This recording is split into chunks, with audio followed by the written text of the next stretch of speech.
우리는 계속해서 주님의 마음으로 서로 돌보는 교회라는 설교 시리즈로 하나님의 말씀을 듣고 있습니다. 여러분, 돌봄이라는 말을 들으면 어떤 장면이 떠오르시나요? 우리 각자가 떠오르는 장면이 조금 다를 수는 있겠지만 어떤 분에게는 이런 장면이 떠오를 겁니다. 도움이 필요한 어떤 사람에게 먹을 것을 주거나 그가 필요한 물품을 주거나 아니면 돈을 주는, 즉 그의 필요를 채워주는 모습, 그런 모습, 그런 장면이 떠오를 겁니다. 그것은 그 자체로 너무나 소중하고 의미 있는 일이죠. 그런데 이런 이야기가 있습니다. 어느 교회 앞에 정말로 가난해 보이는 어떤 어르신이 앉아 계셨습니다. 하루, 이틀, 사흘, 나흘. 그분은 교회 앞 그 자리를 떠나지 않고 늘 거기에 앉아 계시는 겁니다. 성도들은 점점 마음이 불편해졌습니다. 그래서 회의 끝에 이런 결정을 내립니다. 그 어르신께 우리가 매일 따뜻한 밥과 커피를 드리자. 그렇게 그 어르신은 매일 교회에서 제공하는 밥을 드셨고 성도들은 이제 마음이 편안해졌습니다. 하지만 한 가지는 변하지 않았습니다. 그 어르신은 늘 교회 밖에 계셨고 교회 안으로는 들어오지 않으셨습니다. 어느 날 한 성도가 조심스럽게 물었습니다. 어르신, 왜 교회에 들어와서 예배는 드리지 않으세요? 그분이 이렇게 대답합니다. 여기는 밥을 주는 곳이잖아요. 제가 교회에 들어가도 되는 건가요? 라고 물었다고 합니다. 여러분, 이 교회는 그 사람을 돌보지 않았던 겁니까? 아닙니다. 돌봤던 거지요. 그분을 분명히 도우며 선한 일을 했습니다. 그러나 그를 교회 앞에만 두고 교회 안으로는 인도하지 못했다는 그러한 것을 우리가 보게 되죠. 오늘 본문 말씀에도 사람들의 도움이 절실히 필요했던 한 사람, 그러나 하나님의 성전에는 들어갈 수 없었던 그 한 사람의 이야기가 나옵니다. 오늘 본문 1절과 2절에 보면 베드로와 요한이 제9시 기도 시간, 즉 오후 3시 기도 시간에 성전에 올라갈 때 나면서부터 못 걷게 된 이를 사람들이 메고 오는 것을 보았습니다. 그 사람은 성전에 들어가는 사람들에게 구걸하기 위해서 날마다 미문이라는 성전문에 두는 자였습니다. 여기서 미문은 아름다울 미자여서 아름다운 문이라는 뜻이에요. 예루살렘 성전에 아름다운 문이라는 이름의 아름다운 정말 문이 있었는데 그 앞에 이 한 거린이 있었던 겁니다. 그는 나면서부터 못 걸었고 날마다 성전 문 앞에 앉아서 구걸하고 있었던 사람입니다. 그렇게 그는 늘 도움의 대상이었습니다. 그는 성전에 가장 가까이 있었지만 안타깝게도 성전 안으로는 들어갈 수 없었던 그런 사람이었습니다. 많은 사람들이 성전을 들어가고 나가며 그를 보았지만 그저 동전 몇 개만 던져줄 뿐 아무도 그에게 관심을 보이지 않았습니다. 그런데 그날 성령의 충만함을 받은 베드로와 요한이 그의 앞을 지나갑니다. 그 거리는 베드로와 요한이 성전에 들어가려 함을 보고 늘 그랬듯이 그들에게 구걸합니다. 여러분, 베드로와 요한이 어떻게 하였습니까? 오늘 본문 4절에 이렇게 기록되어 있습니다. 우리 4절 말씀 함께 읽겠습니다. 베드로가 요한과 더불어 주목하여 이르되 우리를 보라 하니. 여러분, 베드로는 여느 사람들처럼 동전을 꺼내는 대신에 그의 시선을 그에게 주었습니다. 그를 주목한 것입니다. 이 사람은 평생 불쌍한 사람, 구걸하는 사람으로만 보였지 한 인간으로 혹은 한 존재로 주목받아 본 적은 거의 없었을 겁니다. 그런데 그날 베드로와 요한이 그를 주목했습니다. 그에게 우리를 보라고 했습니다. 우리가 서로 눈을 맞추자고 했습니다. 내가 당신을 보고 당신도 나를 보자라고 한 것입니다. 그의 존재에, 그의 인격에 관심을 가졌던 겁니다. 여러분, 진짜 돌봄이 무엇입니까? 우리는 돌봄이라고 하면 도움이 필요한 사람에게 무엇을 주어야 할까, 그것을 생각을 합니다. 그 사람이 필요한 게 무엇이고 그 사람의 필요를 어떻게 채워줄까에 대한 고민을 보통 많이 하죠. 그런데 진짜 돌봄은 그에게 무엇을 주느냐 이전에 그를 어떻게 보느냐입니다. 무엇을 주느냐가 중요한 게 아니라 그를 어떤 존재로 봐주느냐가 중요한 겁니다. 교회는 도움이 필요한 사람을 문제로 보지 않고 그 사람을 하나님의 형상대로 지음받은 존귀한 존재로 봐야 하는 주님의 공동체인 줄로 믿습니다. 도움이 필요한 사람을 우리의 어떤 부담으로 보지 않고 하나님께서 그를 사랑하시고 하나님께서 여전히 돌보시는 존재로 봐야 하는 줄로 믿습니다. 미국에서는 그런 말이 있거든요. 그 사람이 정말 어떤 사람인지 알기 위해서는 식당에 가서 그 사람이 웨이트리스한테 어떻게 하는지를 보면 안다, 이런 말이 있습니다. 우리나라에서는 뭐 그런 말들이 있는지는 모르겠지만 미국에서는 보면은 알죠. 그래서 식당에 가서 그분들한테 어떻게 말을 하고 그분들한테 어떤 요구를 어떻게 하는지를 보면 그 사람의 인격이 나온다라고 얘기하죠. 무슨 말입니까?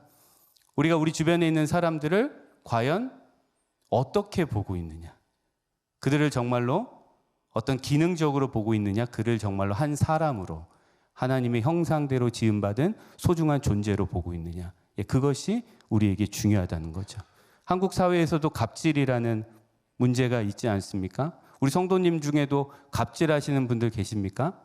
여러분 큰일 납니다. 그거는 성경에 너무나도 위배되는 짓입니다. 갑질?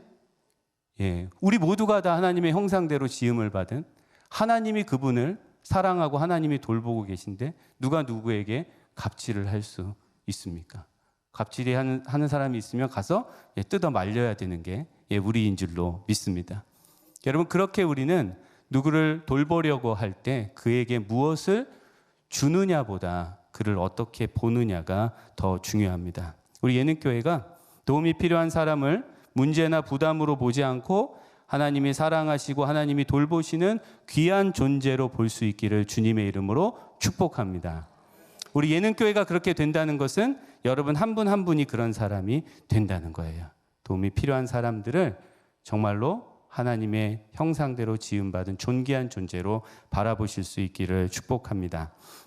베드로가 요한과 더불어 우리를 보라고 하니까 그 걷지 못하는 거린이 그들에게서 무엇을 얻을까 하여 그들을 바라보았습니다. 그러자 베드로가 이렇게 말합니다. 오늘 본문 6절에 있는 말씀 우리 함께 읽어봅니다.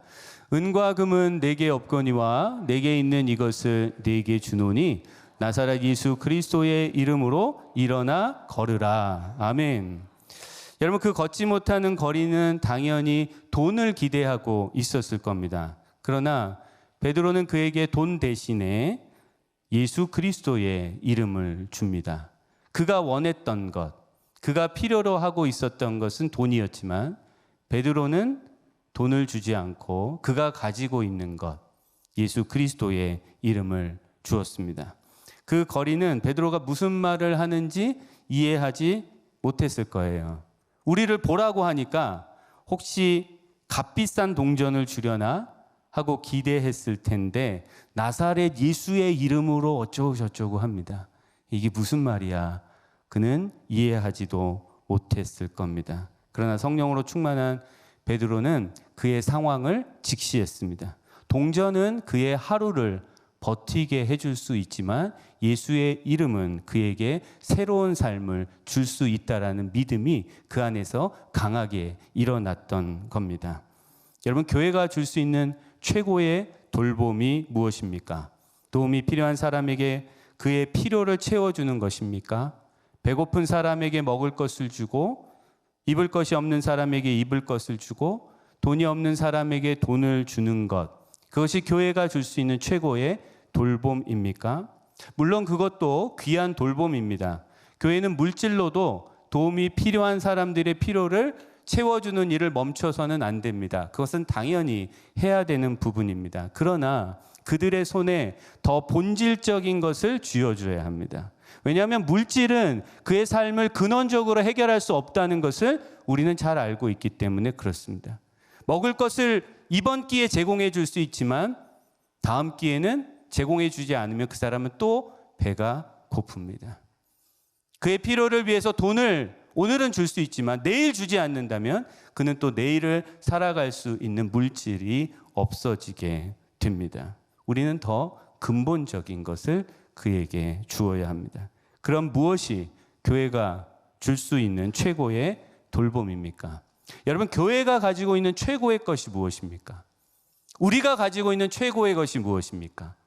이 아름다운 성전입니까? 우리 교회의 잔고입니까?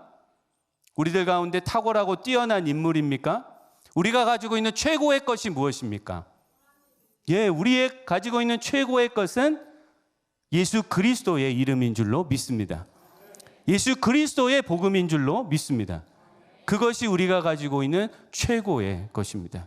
예수 그리스도의 이름으로 우리는 구원을 받았고, 예수 그리스도의 이름으로 우리는 하나님을 믿게 되었고, 예수 그리스도의 이름으로 우리는 하나님의 자녀라는 거룩한 삶을 살고 있습니다.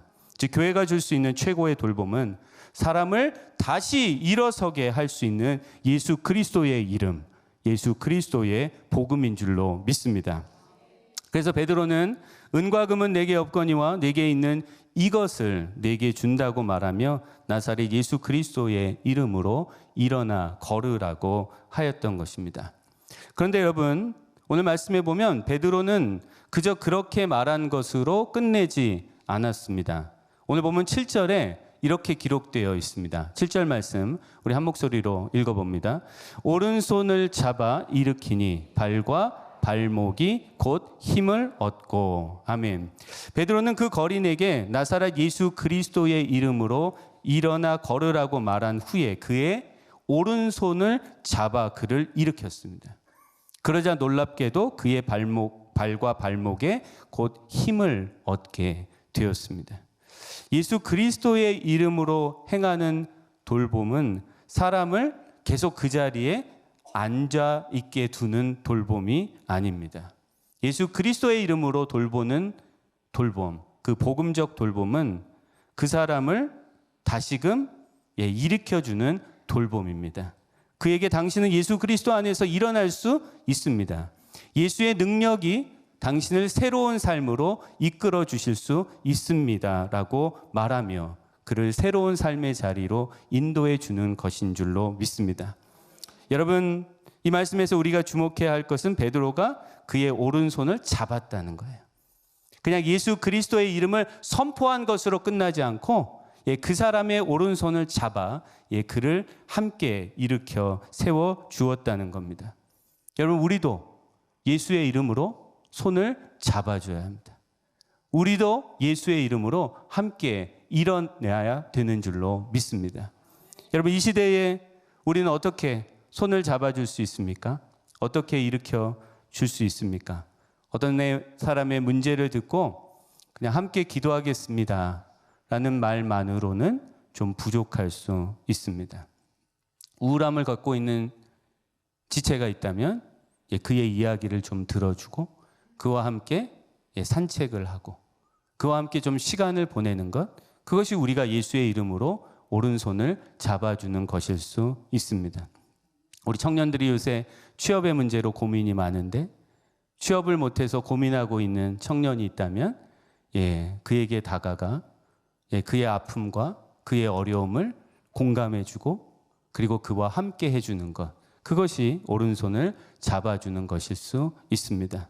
혼자 병원에 가야 하는데 힘이 없어서 못 가고 계시는 어르신이 우리 교회에 있다면, 그 소식을 듣는다면 내가 먼저 연락해서 그분과 함께 병원에 동행해 드리는 것, 이런 것이 전부 오른손을 잡아주는 함께하는 돌봄인 줄로 믿습니다. 그래서 교회는 사람을 항상 도움을 받는 자리에 머물게 하지 않고 그를 일어설 수 있는 자리로, 예수 그리스도의 이름으로 새로운 시작을 할 수 있는 자리로 인도해 줘야 하는 공동체인 줄로 믿습니다. 그래서 교회의 돌봄은 물질적인 도움으로 끝나지 않습니다. 교회의 도움은 그냥 상담해주고 기도해주는 것으로 끝나지 않습니다. 교회의 돌봄은 예배로 나아갑니다. 교회의 돌봄은 하나님께로 나아가야 되는 줄로 믿습니다. 그런데 여러분, 오늘 본문의 이야기는 또 여기서 그대로 끝나지 않습니다. 오늘 본문의 마지막 부분인 9절과 10절에 보면 이런 말씀이 있습니다. 우리 함께 9절과 10절 말씀 읽겠습니다. 모든 백성이 그 걷는 것과 하나님을 찬송함을 보고 그가 본래 성전 미문에 앉아 구걸하며 사람인 줄을 알고 그에게 일어난 일로 인하여 심히 놀랍게 여기며 놀라니라. 아멘. 여러분, 어떤 일이 일어났습니까? 한 사람을 향한 돌봄이 공동체 전체를 놀라게 했습니다. 공동체 전체를 흔들었습니다. 사람들이 놀라고 감탄한 것은 베드로가 한 일이 아니고 하나님께서 베드로를 통해 예수 그리스도의 이름으로 그 거린에게 행하셨던 일입니다. 여러분, 주님의 교회가 예수 그리스도의 이름으로 사람을 일으켜 세울 때 세상은 교회를 통해 하나님을 보게 됩니다. 하나님의 살아계심을 보게 됩니다. 하나님께서 우리에게 주신 예수의 이름을 보게 됩니다. 예수의 능력을 보게 되고 예수의 복음을 보게 되는 줄로 믿습니다.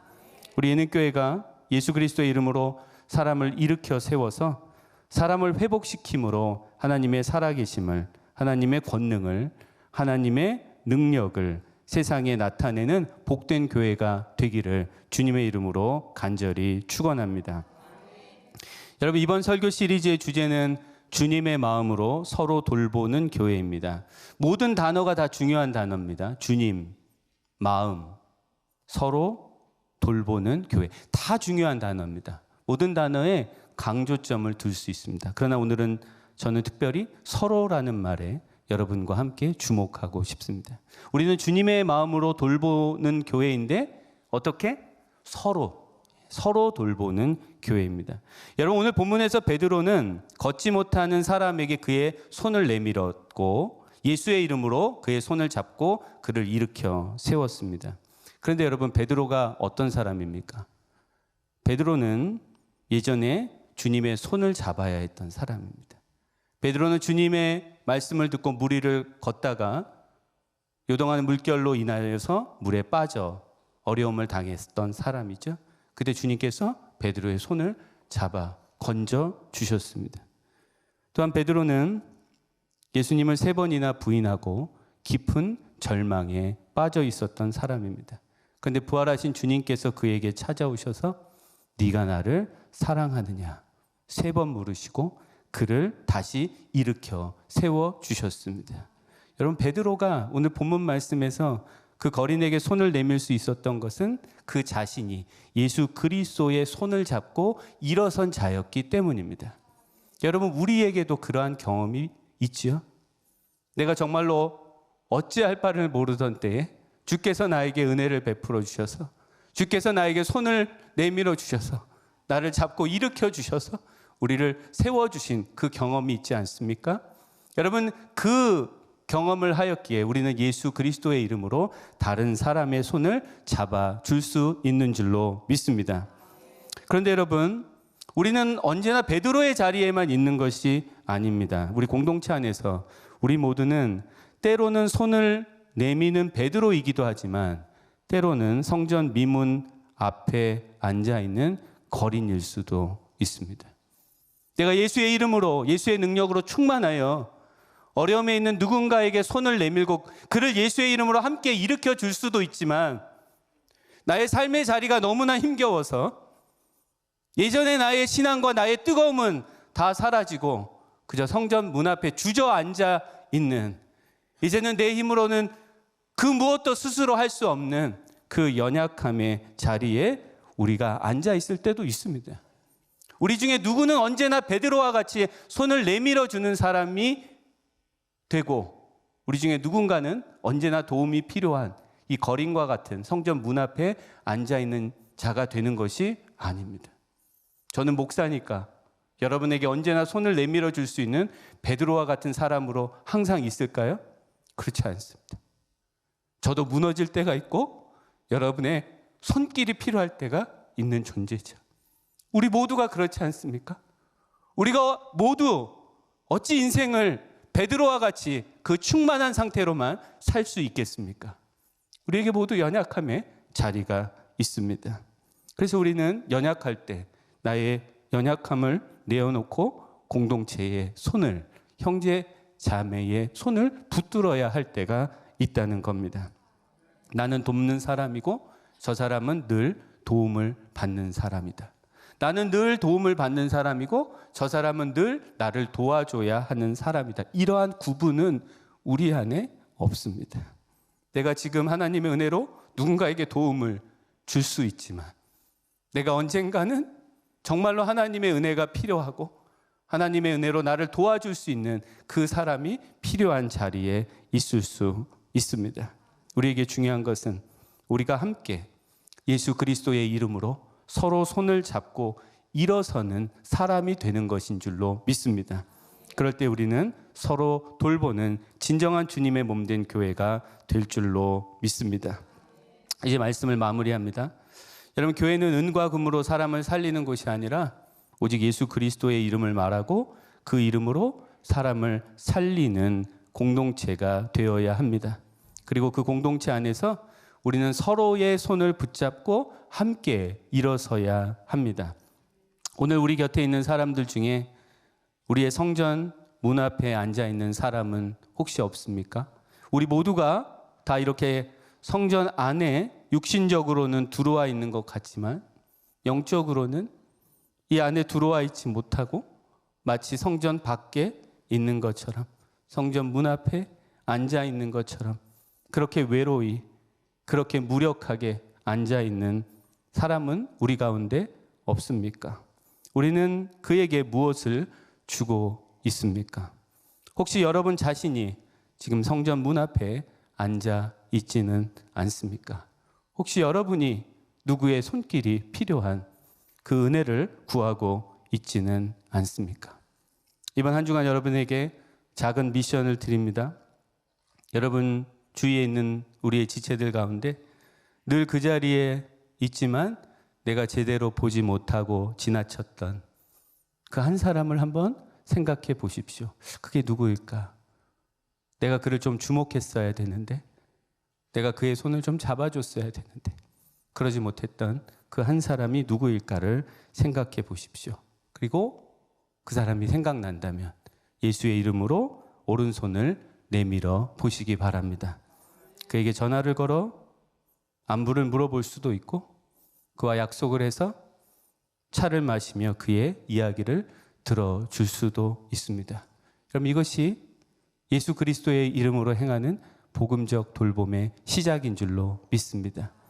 그렇게 거창하고 그렇게 사람들이 놀랄 만한 기적을 행하는 것만이 그것이 예수의 이름으로 행하는 것이 아니라 우리가 무심코 지나쳤던, 관심을 가지고 있지 않았던 자들에게 손을 내미는 것, 그것이 예수의 이름으로 우리가 행할 수 있는 놀라운 돌봄인 줄로 믿습니다. 제가 이 말씀을 오늘 1부 때도 전했잖아요. 그래서 1부 때 전하고 사무실에 내려가서 말씀을 잠깐 묵상하면서 나는 누구를 생각해야 될까 고민을 잠깐 해봤습니다. 그래서 떠오르는 분들이 있었어요. 그래서 제가 옷을 외투를 입고 교회 주차장으로 갔습니다. 그래서 블레싱 앞에 있는 주차장에서 주차 관리를 하고 계신 우리 집사님들을 뵙고 그분들의 손을 잡아드리고 또 그분들에게 따뜻한 인사를 건네었습니다. 여러분, 하나님께서 우리에게 진정 원하시는 것이 그런 것이 아닙니까? 그렇게 우리가 시작하게 될 때 우리 교회가 정말로 주님의 마음으로 서로 돌보는 교회가 되지 않겠습니까? 아무리 은혜로운 말씀을 들어도 그것은 여기에서 머무는 동안에만, 예배당에서 머무는 동안에만 있는 감동으로 끝나버릴 수 있습니다. 그러나 여러분 그 말씀을 붙잡고 정말로 내가 작은 어떤 실천을 행하며 나아가게 될 때 여러분의 그 모습을 통해 교회 전체에 놀라운 변화가 일어나게 될 줄로 믿습니다. 하나님께서 우리 예능교회에 그 일을 행하실 겁니다. 하나님께서 그 일을 행하라고 우리에게 주님의 마음으로 서로 돌보는 교회라는 이 아름답고 복된 표어를 2026년 주신 줄로 믿습니다. 그 일을 위해서 함께 한 마음으로 예수의 이름으로 나아갈 수 있는 저와 여러분들 되시기를 우리 주님의 이름으로 간절히 축원합니다.